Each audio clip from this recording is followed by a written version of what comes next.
अच्छा भाई, अब हम आज थोड़ा सा हम कर रहे हैं ये प्रोसेस कॉस्टिंग।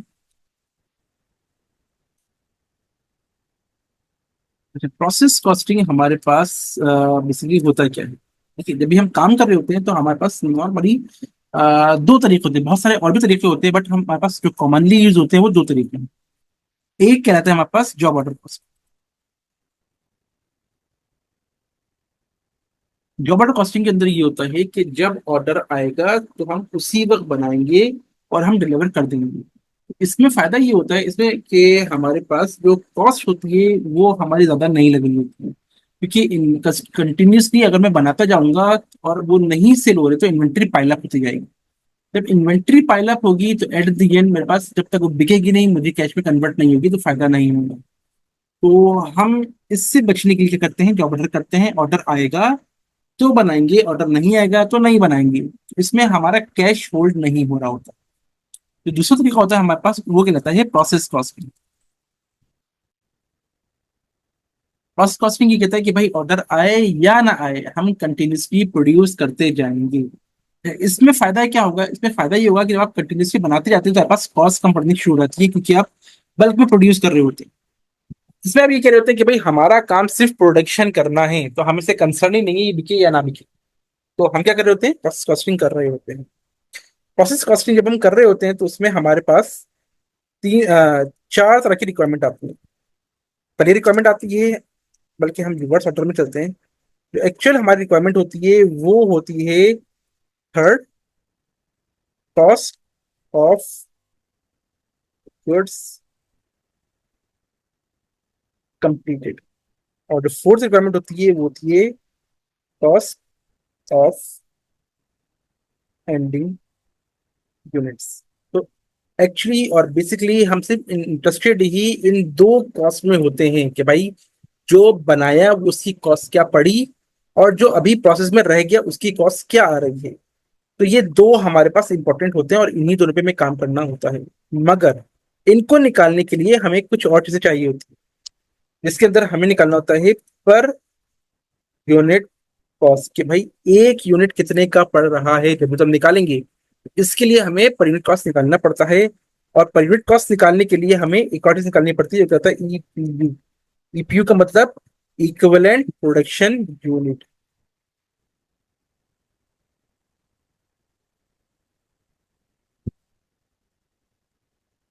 ठीक है, इसको हम ईपीयू भी कहते हैं। तो हमें ये चार चीजें निकालनी होती हैं इस सवाल के अंदर। अच्छा भाई, अब हमारे पास जब भी हम कोई कैलकुलेशन, कोई वैल्यू कुछ भी हम कैलकुलेट कर रहे होते हैं, इन्वेंट्री की बात कर रहे होते हैं, तो हमारे पास इन्वेंट्री तीन तरह की होती है। एक यूज कर रही होती है फीफो। फीफो का मतलब first in first out. First in first out, जो पहले आएगा वो पहले जाएगा। दैट मीन्स कि जो बिगिनिंग होगी पहले वो बनेगी। ये दूसरा हमारे पास मेथड होता है एवरेज मेथड। इसमें हम कहते हैं भाई सबको मिला लो और एक ही मेथड बना लो, सबका एवरेज निकाल लो। तो पहले बात की कहानी खत्म हो गई। और तीसरा कहता है हमारे पास लीफो,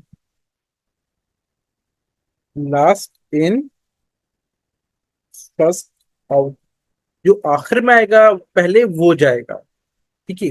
बट अब हमारे पास जो आईएफआरएस है और यूएस गैप है, दोनों ने लीफो को खत्म कर दिया है। तो अब हमारे पास सिर्फ दो ही मेथड है, फीफो और एवरेज मेथड है।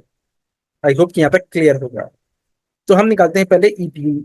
ईपीयू होता क्या है? ईपीयू का मतलब होता है equivalent production unit. Equivalent production unit. ये प्रोडक्शन यूनिट तो समझ में आता है, ये इक्विवेलेंट का मतलब क्या है?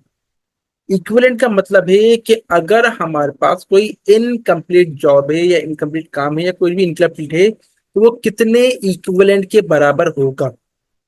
मसलन आपको मिलते हैं 6 असाइनमेंट, एक वीक में आपको सबमिट करना है। आपने एक असाइनमेंट स्टार्ट किया, फिर ख्याल आया नहीं दूसरे वाले ज्यादा इंपॉर्टेंट है, दूसरे वाले स्टार्ट किया, फिर आपने कहा नहीं तीसरा वाला जो है थोड़ा आसान है, पहले इसको कर लेते हैं। उस पर काम ने शुरू किया, फिर आपने कहा नहीं ये ज्यादा टाइम टेकिंग है, जो छोटा है पहले उस पर कर लेते हैं। आपने एक एक करके सब पे अलग अलग काम किया है। एट द एंड उन 6 में से आप सिर्फ एक कंप्लीट कर, समझ लो कि दो कंप्लीट कर पाए और बाकी चार आपने आधे आधे कर लिए। दैट मीन्स कि आपने दो कंप्लीट किए और 4 जो वो इनकम्प्लीट हैं या पार्शियल कंप्लीट हैं। 50% आपने कंप्लीट कर लिए हैं। जब आप सबमिट कराएंगे तो आपसे कहा क्या रहेगा, भाई आपने कितने कंप्लीट किए? 2। कितने सबमिट किए? 2, क्योंकि 2 ही कंप्लीट हुए। बाकी 4 क्या, 4 उन 4 पे मेहनत नहीं लगी? मेहनत तो लगी है। टाइम नहीं लगा? टाइम भी लगा है। तो क्या उनको कंसिडर नहीं करना चाहिए? तो हम यही कह रहे होते हैं कि भाई इनकम्प्लीट को अगर हम कंप्लीट के बराबर काउंट करें तो कितने बनेंगे? 4 50% का मतलब है कि ऑलमोस्ट 2 के बराबर, कंप्लीट के बराबर काम किया होगा। यानी कि हमने 2 कंप्लीट और 4 इनकम्प्लीट इक्वलेंट टू 4 कंप्लीट के बराबर मैंने काम किया होगा। 4 इनकम्प्लीट का मतलब 4 मल्टीप्लाई बाय 50% जो मैंने कंप्लीट किया है। अगर देखा जाए तो कितना बन गया ये बन गया 2। यानी कि 4 इनकम्प्लीट बराबर हैं 2 कंप्लीट के। तो ये होता है ईपीयू कि हम इनकम्प्लीट को कन्वर्ट कर लेते हैं कंप्लीट के इक्विवेलेंट पे। इक्विवेलेंट प्रोडक्शन यूनिट के ऑल्दो वो इनकम्प्लीट है बट उस पर कॉस्ट लगी होगी। अगर कॉस्ट लगी है तो कितनी लगी है, वो ईपीयू है। ठीक है। तो पहली रिक्वायरमेंट हमारे पास क्या है, ईपीयू निकालते हैं। ईपीयू निकालने के लिए हमें सवाल देखते हैं। सवाल हमें कह रहा है कि अभी हमारे पास क्या है, हमारे पास वॉचेस बना रहे हैं हम। ठीक है। बिगनिंग के अंदर हमारे पास मई 1 के अंदर 80 वॉचेस हम में काम कर रहे थे जो कि इनकम्प्लीट है। और उसके बारे में बता रहे हैं कि हमारे पास मटेरियल 90% लग चुका था और कन्वर्जन यानी कि मटेरियल लेबर और ओवरहेड वो 40% लग चुकी थी। उसके बाद फिर हमने मई 12 के अंदर मजीद 500 पे काम स्टार्ट कर दिया। At the end of the May हमारे पास 460 हमने वॉचेस कंप्लीट कर ली। ठीक है। और एंडिंग में अभी भी 120 वॉचेस पड़ी हुई हैं जो कि हमारे पास इस पे 60% मटेरियल लग चुका है और कन्वर्जन 30% लग चुकी है। ठीक है। तो ये हमें डेटा दे रहा है यूनिट्स के अकॉर्डिंगली। अब जो बिगनिंग पे काम हुआ है उसमें जो मटेरियल लगा है वो इतने का लगा है, कन्वर्जन जो लगी वो इतने की लगी। इसी तरह से जो ड्यूरिंग द ईयर हमने जो पीरियड पे हमने जो मजीद मटेरियल लेबर लगाई है उसमें मटेरियल लगा है इतने का और कन्वर्जन लगी है इतने की। अब हमें ये कंप्लीट बताना है कि भाई कितनी कॉस्ट लगी है। ठीक है। तो स्टार्ट करते हैं। पहले ईपीयू से पहले हम निकालते हैं कि कितना हुआ। पहले हमारे पास बिगनिंग कितने हैं, हमारे पास 80 यूनिट्स। बिगनिंग यूनिट्स वो है 80। उसके बाद हमने स्टार्टेड या इन प्रोसेस में कितने डाले? हमने डाले हैं 500 यूनिट्स मजीद प्रोसेस में डाले।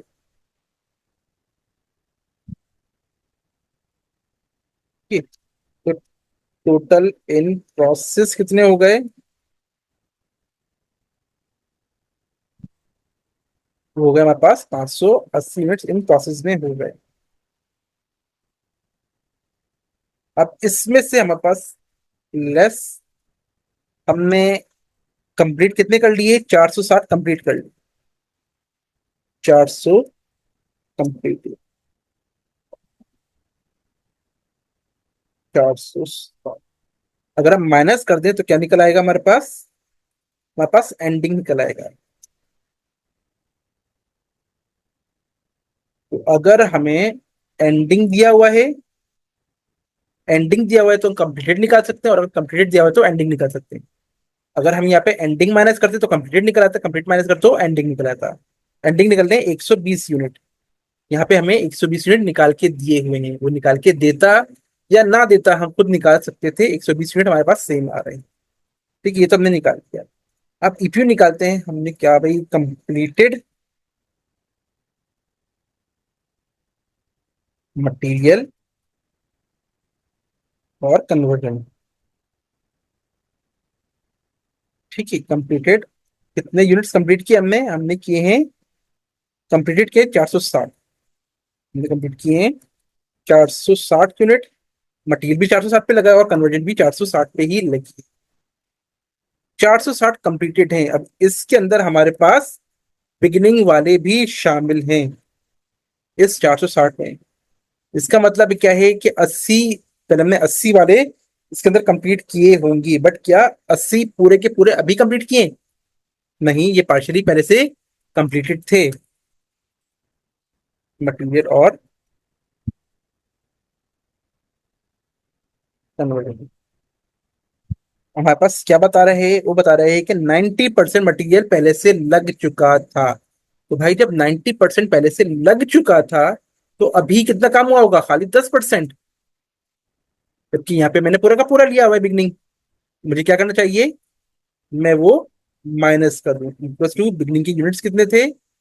80 यूनिट से मल्टीप्लाई बाय कितना परसेंट? 90% पहले से काम हो गया था। ठीक है। और फिर मैं क्या कर दूं, इसको मैं सब्ट्रैक्ट करता हूँ। इस तरह से कन्वर्जन कितना था हमारे पास? हमारे पास है 80 यूनिट्स। और ये कितने परसेंट कंप्लीट हो गए थे? ये कंप्लीट थे, 40% कंप्लीट थे। इसको भी मैं क्या करूं, ऐसे ही माइनस कर। ठीक है। तो ये काम जो मैंने अभी नहीं किया, तो मैंने उसको माइनस कर दिया है। और ये सॉरी, ये ऐड नहीं है, ये लेस है। इसी तरह से ऐड कर लेंगे कौन सा? एंडिंग। क्योंकि एंडिंग में काम हमने अभी किया है।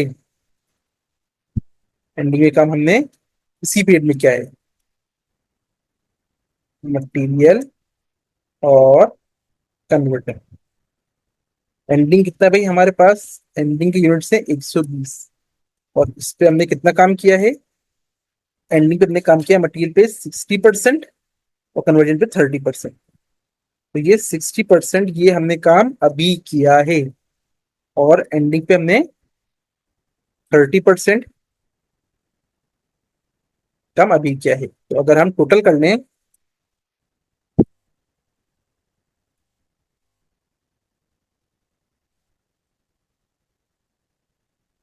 तो ये मैंने अभी काम किया होगा। तो कौन सा है? ये हमारे पास निकल रहा है ईपीयू, इक्विवेलेंट प्रोडक्शन यूनिट्स। ठीक है। तो ये निकल आया ईपीयू। ईपीयू निकालने का एक तरीका और है। वो ये है कि हम बजाय इस तरह करने के, हम करते हैं करके छोड़ करते हैं। कंप्लीटेड कितने थे हमारे पास? कंप्लीटेड से हमारे पास 460। ये 460 हमने अभी कंप्लीट किए हैं। अगर इस 460 में से मैं बिगिनिंग माइनस कर दूं, बिगिनिंग को माइनस कर दूं, तो ये क्या निकल आएगा? ये निकल आएगा स्टार्टेड एंड कंप्लीटेड।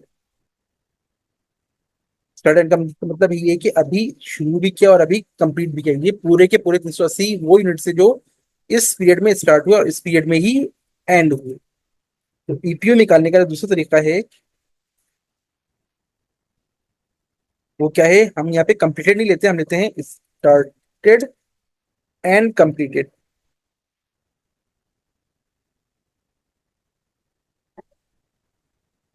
और वो हमारे पास आ रहा है 380।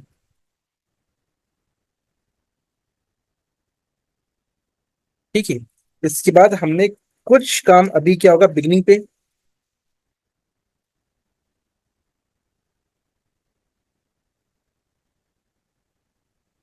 कुछ काम अभी क्या होगा हमने बिगनिंग पे? एक डिफरेंस याद रखिएगा कि जब हम स्टार्टेड एंड कंप्लीटेड लेंगे तो हम ऐड करेंगे बिगनिंग। क्योंकि हम बिगनिंग वाली यूनिट्स यहाँ पे नहीं ले रहे, इसलिए हम ऐड कर रहे हैं। और जब हम यहाँ पे कंप्लीटेड स्टार्ट करेंगे तो हम यहाँ लेस करेंगे, क्योंकि बिगनिंग इसके अंदर ऑलरेडी शामिल है। तो जो काम अभी नहीं किया वो हमने माइनस किया है। और यहाँ पे हमने स्टार्ट कंप्लीट के अंदर बिगनिंग वाला लिया ही नहीं है, तो हमने जो काम अभी किया उसको ऐड करेंगे। ठीक है। बिगनिंग कितने थे हमारे पास? हमारे पास थे 80 यूनिट्स। मल्टीप्लाई बाय कितना परसेंट था? 90% काम पहले से हुआ था। तो अभी हमने कितना किया होगा? अभी हमने 10% काम किया होगा। ठीक है। कन्वर्जन हमारे पास 80 यूनिट्स का हमने किया था, 40% हमने पहले से किया हुआ है। तो 60% हमने ये अभी काम किया होगा। ठीक है। अच्छा, अभी ऐसे ही हमारे पास एंडिंग, एंडिंग के सारा सारा हुआ ही अभी है। एंडिंग कितना है हमारे पास? एंडिंग है हमारे पास 120 यूनिट। इस पे कितना किया है? 60% हमने मटेरियल लगा लिया है। ये पूरा काम हुआ ही अभी है, तो हम पूरा पूरा ये ऐड कर रहे हैं ऐसे ही। और कन्वर्जन हमारे पास कितना है? 30%। अगर हम ऐड कर लें,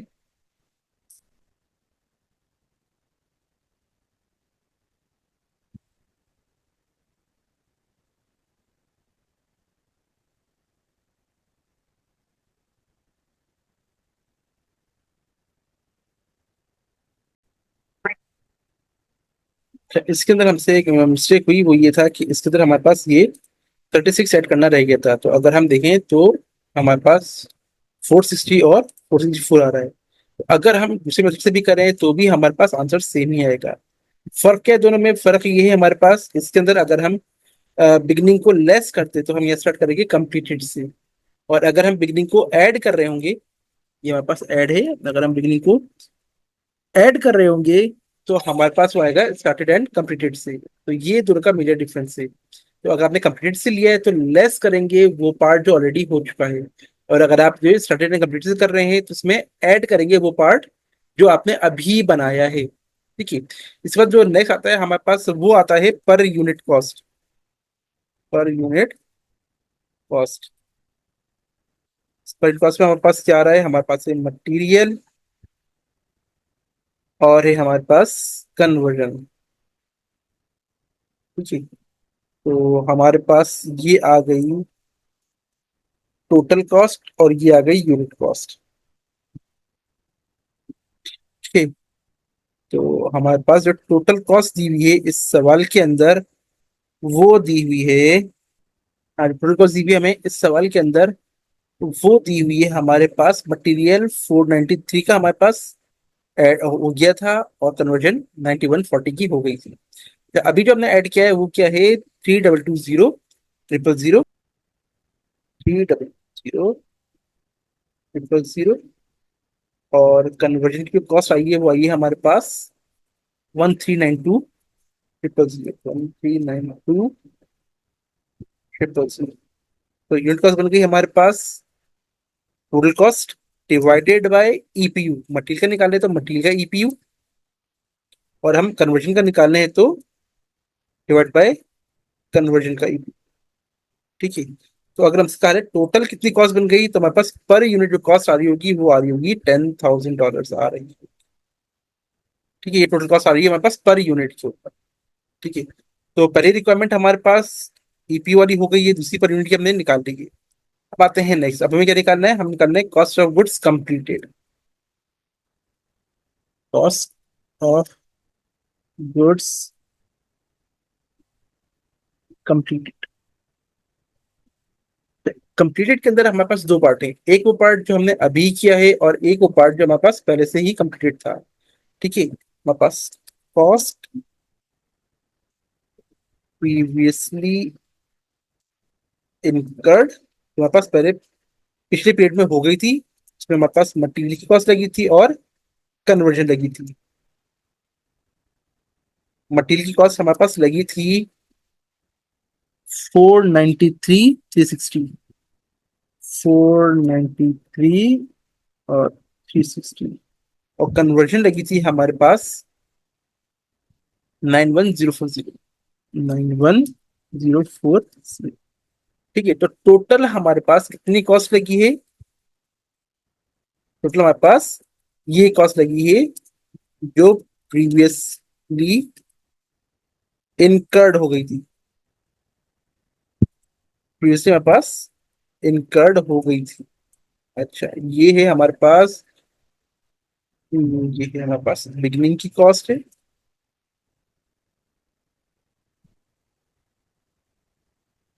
बिगिनिंग कॉस्ट हमारे पास दो पार्ट में है, एक जो प्रीवियसली हुई है और हमारे पास एक जो अभी ऐड हुई है, कॉस्ट एडेड। ठीक है। हमने मजीद कॉस्ट ऐड की है, कितनी लगाई होगी? हमने लगाया है मटेरियल और कन्वर्जन। ठीक है। मटेरियल हमने कितना लगाया है? हमने लगाया है भाई, बिगिनिंग के हमारे पास कितने थे? 80 यूनिट से मल्टीप्लाई बाय बिगिनिंग हमारे पास कितना कंप्लीट था? बिगनिंग हमारे पास कंप्लीटेड था 90%, तो दैट मीन्स कि हमने बिगनिंग के 10% मजीद लगाया होगा। बाय बाय 10%, और पर यूनिट उसकी कॉस्ट है हमारे पास मटेरियल की, वो आ रही है 7,000। इस वजह से कन्वर्जन पे हमने जो लगाई होगी, हमारे पास यूनिट्स कितने थे हमारे पास बिगनिंग के यूनिट्स से हमारे पास 80। वो हमारे पास कितना कंप्लीट था, वो हमारे पास था 40% कंप्लीट था, दैट मीन्स कि हमने 60% अभी बनाया होगा। 3% और मल्टीप्लाई बाय इसका जो पर यूनिट रेट है हमारे पास कितना है, 3,000। तो ये हमारे पास अभी कॉस्ट आई होगी।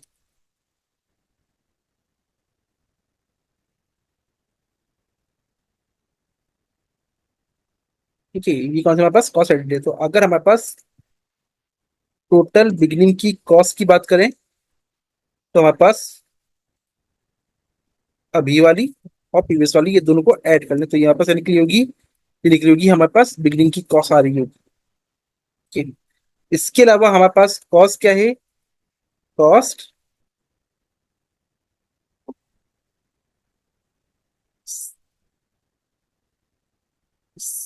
Started and completed.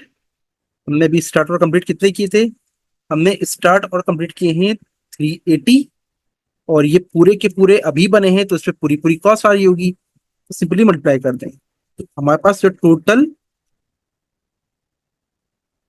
Cost of goods completed होगा, वो होगा इन दोनों के टोटल के बराबर। तो ये हमारे पास आ गया कॉस्ट ऑफ गुड्स कंप्लीटेड, जो हमारे पास हमने गुड्स कंप्लीट किए उनकी कॉस्ट, क्योंकि रिक्वायरमेंट मंथ हमारे पास 3 थी। ठीक है। अच्छा, अब रहेगी हमारे पास कॉस्ट ऑफ एंडिंग। तो एंडिंग कैसे निकलेगा, निकलता भाई कॉस्ट ऑफ, यहाँ निकाल लेते हैं, कॉस्ट ऑफ एंडिंग यूनिट्स।